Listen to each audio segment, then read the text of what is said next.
परवाह नहीं की मेरे पास आने के लिए, मैं तुम्हारी भक्ति से खुश हूं। तो शंकर तो ऐसे, शंकर भगवान तो ऐसे हैं कि अपनी घरवाली को भी दे देते। आपने पहले भी संयोग में हमने सुना ही। अरे शंकर भगवान को कुबेर एक सुंदर सोने का महल आज बना करके लाए। उसमें सोने का था, कपड़ सोने के, चूल्हा सोने का, शौचालय सोने का, नहान स्नानागार सोने का, वॉशरूम सोने का, सिटिंग रूम सोने का, कुर्सियां सोने की, सब सोना। और भगवान के चरणों में प्रणाम करके कहा, भगवान ये पुष्प स्वीकार कीजिए। भगवान ने कहा क्या? कहीं महल मारा। अरे मोट कहीं का कुबेर, मैं क्या करता हूँ इस महल से? मुझे नहीं चाहिए। इधर से पार्वती जी बैठी थी, उन्होंने उनको ठसकाया। अब देखना श्रद्धा से लाया है। अरे क्यों नहीं आप विचार से हाँ कहो ना, श्रद्धा से लाया। भगवान ने कहा मुझे तो नहीं चाहिए, पार्वती को चाहिए।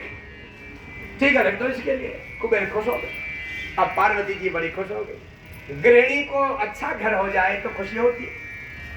वो अच्छे की कोई परिभाषा नहीं थी, ये भी समझ लेना अभी आप। जब झोपड़ी होती है तो एक साधारण घर भी महल लगता है।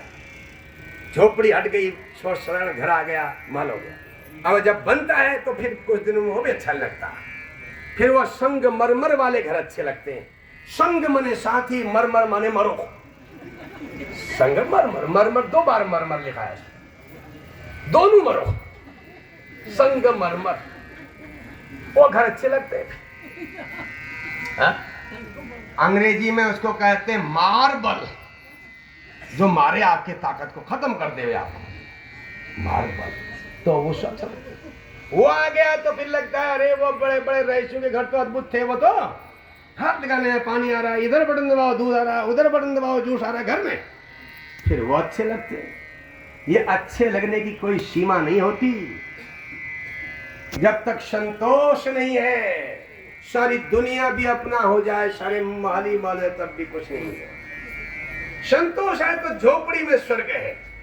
संतोष दिन रावण आ गया, रोज आता था और जटाटवी गलत जल प्रवाह पावित स्थले गले वलम विलंबिताम भुजंग तुंग मालिकाम। आहा, भगवान की स्तुति करने लगा और उसकी स्तोत्र को सुन करके डमरू बजा के नाचने लगे। और रावण क्या मांगता है? रावण के नजर पड़ गई सोने के महल में। कहा महाराज ये सोने का महल दे दीजिए।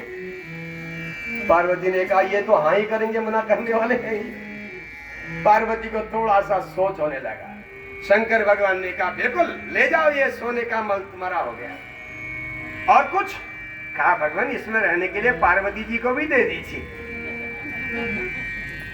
शंकर भगवान इतने दानी है, उन्होंने कहा पार्वती को भी ले जा पार्वती इनके साथ जा। पहले ऐसा होता था कि पति जो कहे उसी को पत्नी, अब कलिकाल में पति जो कहता है उसी, उल्टा हो गया ना। न पति माने न पत्नी माने, कोई किसी की नहीं मानता, सब अपने मन से चलते हैं। अब देखिए पार्वती बैठ गई, जाना पड़ा। पूरे मल को सिर में रख करके जा रहा है। देवताओं ने कहा शिव जी ने कर दिया एक नया उपद्रव। पार्वती भी दे दी, जाओ जाओ कुछ व्यवस्था करो। नारद जी को भेजा, नारद जी बीड़ा बजाते हुए उसके आगे पहुंच गए। और रावण ने कहा भगवान प्रणाम महाराज, नारायण नारायण। कहो नारद नव दशानंद, ये सिर में क्या रखा है? कहा महाराज ये शंकर भगवान ने महल दिया है। अच्छा और क्या दिया है? कहा पार्वती जी भी दे दिए, उनको भी मैं ले जा रहा हूँ साथ। अच्छा तुम बड़े भोले हो रावण। भोले? रावण जैसे आदमी से करे भोले, सीधे हो। कोई अपनी पत्नी को ऐसे दे देता है, वो भी शंकर भगवान तुमको अपनी घरवाली दे देंगे?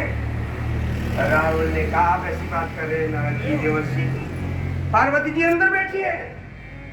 नारद ने कहा ना, आओ मैं दिखाऊं ना। मैंने देखा, मुझे पता है नकली पार्वती होगी, नकली।